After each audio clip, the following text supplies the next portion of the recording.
Fratelli Tutti, sobre la fraternidad y la amistad social. Capítulo 6. Diálogo y amistad social. Para encontrarnos y ayudarnos mutuamente, necesitamos dialogar. Y esto implica escucharse, conocerse, comprenderse, buscar puntos de contacto. El diálogo persistente y corajudo no es noticia como los desencuentros y los conflictos, pero ayuda discretamente al mundo a vivir mejor, mucho más de lo que podemos darnos cuenta. El diálogo social hacia una nueva cultura. El diálogo es siempre la opción posible entre la indiferencia egoísta y la protesta violenta. Un país crece cuando sus diversas riquezas culturales dialogan de manera constructiva. La cultura popular, la universitaria, la artística, la económica, la de la familia, todas. No confundamos el diálogo con un febril intercambio de opiniones en las redes sociales.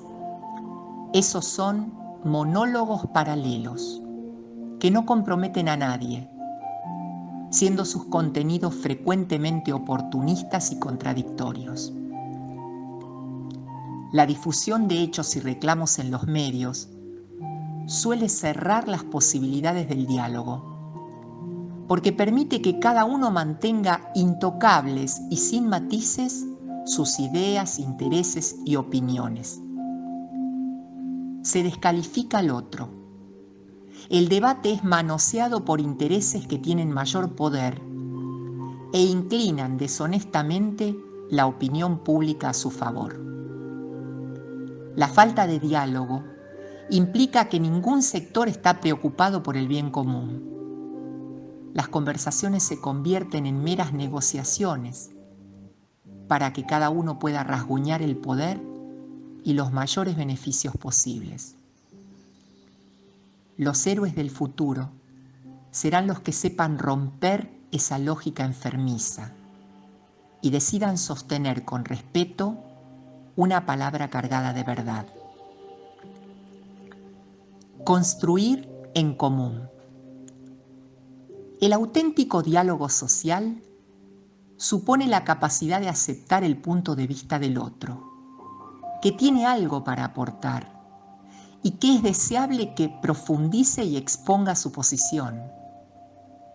En un verdadero espíritu de diálogo se alimenta la capacidad de comprender el sentido de lo que ese otro dice y hace, aunque uno no pueda asumirlo como una convicción propia.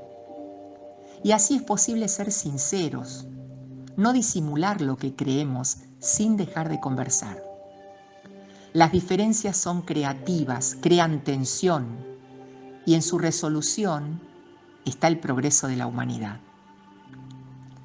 Hoy se sabe que además de los desarrollos científicos especializados, es necesaria la comunicación entre las disciplinas, porque la realidad es una, aunque pueda ser abordada desde distintas perspectivas y con diferentes metodologías. Así se produce la apertura para conocer la realidad de manera más íntegra y más plena. Los medios de comunicación pueden ayudar a que nos sintamos más cercanos, a que percibamos un nuevo sentido de unidad de la familia humana, que nos impulse a la solidaridad y al compromiso por una vida más digna para todos. Internet puede ofrecer mayores posibilidades de encuentro en este mundo globalizado. Aún así, no podemos aceptar un mundo digital diseñado para explotar nuestra debilidad y sacar afuera lo peor de la gente. El fundamento de los consensos. El relativismo. Envuelto detrás de una supuesta tolerancia, termina facilitando que los valores morales sean interpretados por los poderosos según las conveniencias del momento. Así, cuando es la cultura la que se corrompe y ya no hay verdades objetivas ni principios universalmente válidos, las leyes solo se entenderán como imposiciones arbitrarias y como obstáculos a evitar. ¿Es posible buscar la verdad que corresponde a nuestra realidad más honda? ¿Qué es la ley sin la convicción alcanzada de que cada ser humano es sagrado e inviolable? Para que una sociedad tenga futuro, es necesario que haya asumido un sentido respeto hacia la verdad de la dignidad humana. Entonces no se evitará matar a alguien solo para evitar el escarnio social y el peso de la ley, sino por convicción. Lo que llamamos verdad no es solo la difusión de hechos que realiza el periodismo. Es ante todo la búsqueda de los fundamentos más sólidos que están detrás de nuestras opciones y también de nuestras leyes. La inteligencia humana puede ir más allá de las conveniencias del momento y captar algunas verdades que no cambian. Indagando la naturaleza humana, la razón descubre valores que son universales porque derivan de ella. De otro modo, no podría suceder que derechos fundamentales, infranqueables, sean negados por los poderosos de turno, luego de haber logrado el consenso de una población adormecida y amedrentada. El individualismo indiferente y despiadado en que hemos caído, ¿no es también resultado de la pereza para buscar los valores más altos que vayan más allá de las necesidades circunstanciales? Así, al relativismo se suma el riesgo de que el poderoso o el más hábil termine imponiendo una supuesta verdad. Lo que nos ocurre hoy es que no existe el bien y el mal en sí, sino solamente un cálculo de ventajas y desventajas. Entramos aquí en una degradación, ir nivelando hacia abajo por medio de un consenso superficial y negociador. El consenso y la verdad. En una sociedad pluralista, el diálogo es el camino más adecuado para llegar a reconocer aquello que debe ser siempre afirmado y respetado, y que está más allá del consenso circunstancial. Aceptar que hay algunos valores permanentes otorga solidez y estabilidad a una ética social.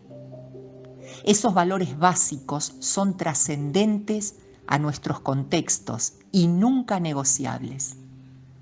Son estables por su sentido intrínseco. En la realidad misma del ser humano y de la sociedad, en su naturaleza íntima, hay una serie de estructuras básicas que sostienen su desarrollo y su supervivencia. De allí se derivan exigencias que pueden ser descubiertas gracias al diálogo. El hecho de que ciertas normas sean indispensables para la misma vida social es un indicio externo de que son algo bueno en sí misma.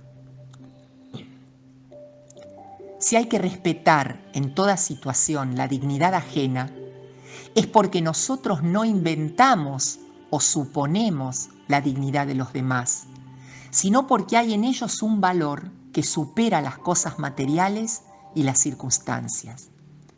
Que todo ser humano posee una dignidad inalienable es una verdad que responde a la naturaleza humana, más allá de cualquier cambio cultural. A los agnósticos, este fundamento podrá parecerles suficiente para otorgar una firme validez universal a los principios éticos básicos y no negociables. Para los creyentes, esa naturaleza humana, fuente de principios éticos, ha sido creada por Dios, quien les otorga un fundamento sólido. Una nueva cultura. He invitado a desarrollar una cultura del encuentro más allá de las dialécticas que enfrentan, a un estilo de vida tendiente a conformar ese poliedro que tiene muchas facetas, muchísimos lados, pero todo formando una unidad cargada de matices. El poliedro representa una sociedad donde las diferencias conviven y se enriquecen, se complementan, se iluminan recíprocamente, aunque esto implique discusiones. Esto lleva a incluir las periferias, donde quien está en ellas tiene otro punto de vista y ve aspectos de la realidad que otros no reconocen. El encuentro hecho cultura. Si hablamos de una cultura en el pueblo, eso es más que una idea o una abstracción. Incluye las ganas, el entusiasmo, una forma de vivir que caracteriza a ese conjunto humano.